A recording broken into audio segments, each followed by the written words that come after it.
நம பார்வதி பதையே ஹர ஹர மகாதேவா. தெய்வத்தின் குரல் 2ஆம் பாகம் 173ஆம் பகுதி. புராணம்.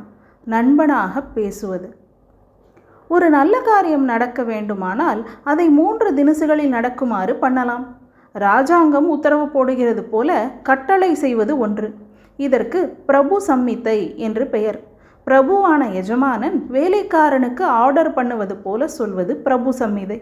பண்ணாவிட்டால் தண்டனை உண்டே என்று பிடித்தாலும் பிடிக்காவிட்டாலும் பயத்தோடு கட்டளை பிரகாரம் காரியத்தை பண்ணியாக வேண்டும். இப்படி அதிகார ஸ்தானத்திலிருந்து கொண்டு உத்தரவாக போடாமல் ஒரு சிநேகிதன் நம்மிடம் ஒரு காரியத்தை செய்ய சொன்னாலும் செய்கிறோம். இங்கே பயம் இல்லை, அன்பாலேயே செய்கிறோம். நமக்கு நல்லதையே நினைக்கும் சிநேகிதன் அவன் என்ற நம்பிக்கை இருப்பதால் செய்கிறோம். இப்படி நம்மிடம் நல்ல மனசுள்ள சிநேகிதனுக்கு சுஹ்ருத் என்று பெயர்.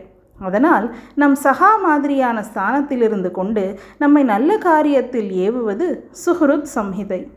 இதைவிடவும் சுலபமாக காரியத்தை சாதித்தர வல்லது எது என்றால் பத்தினியின் பிரிய வசனம்தான். எஜமானனின் உத்தரவு பாரமாக இருக்கிறது என்றால் அதனையே சிநேகிதன் சொல்லும்போது லகுவாகிறது. இதைவிடவும் லேசாகிவிடும் அதையே பத்தினி சொல்கிற போது. இது மாதிரி ரம்யமாக ஒன்றை சொல்லியே செய்ய பண்ணுவது காந்தா சம்மிதை எனப்படும். காந்தா என்றால் பத்தினி. வேதம் பிரபு சம்மிதை, புராணங்கள் சுஹ்ருத் சம்மிதை, காவியங்கள் காந்தா சம்மிதை என்று சொல்வதுண்டு. இப்படி செய் அப்படி செய் என்று மட்டும் வேதம் சொல்கிறது. ஏன் என்று காரணம் சொல்லாது.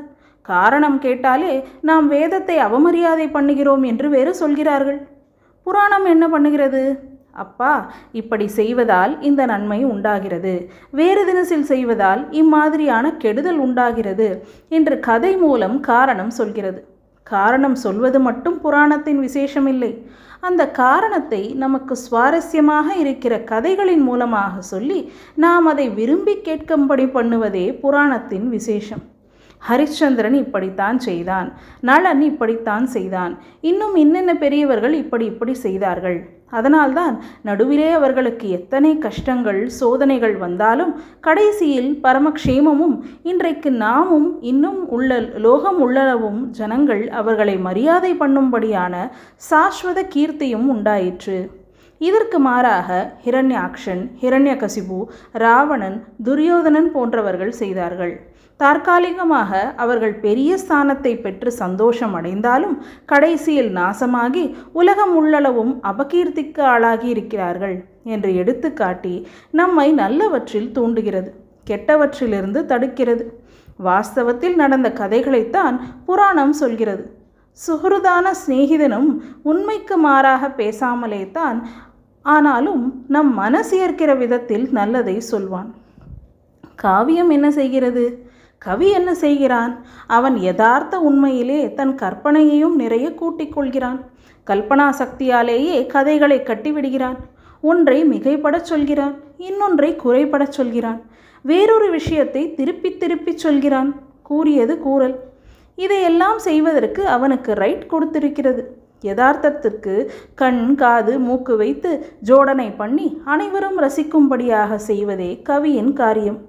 சுஹ்ருத் நண்பன் போல் உள்ளதை உள்ளபடி மட்டும் சொல்லாமல் புருஷன் நல்ல வழியில் போக வேண்டும் என்பதற்காக காந்தாவானவள் கூட்டியும் குறைத்தும் மாற்றியும் கூட பேசி அவனுக்கு ஹிதமாக இருக்கும்படியாக நைஸ் பண்ணி விஷயங்களை சொல்லி அவனை சரி பண்ணுவாள் என்பது ஐதீகம்.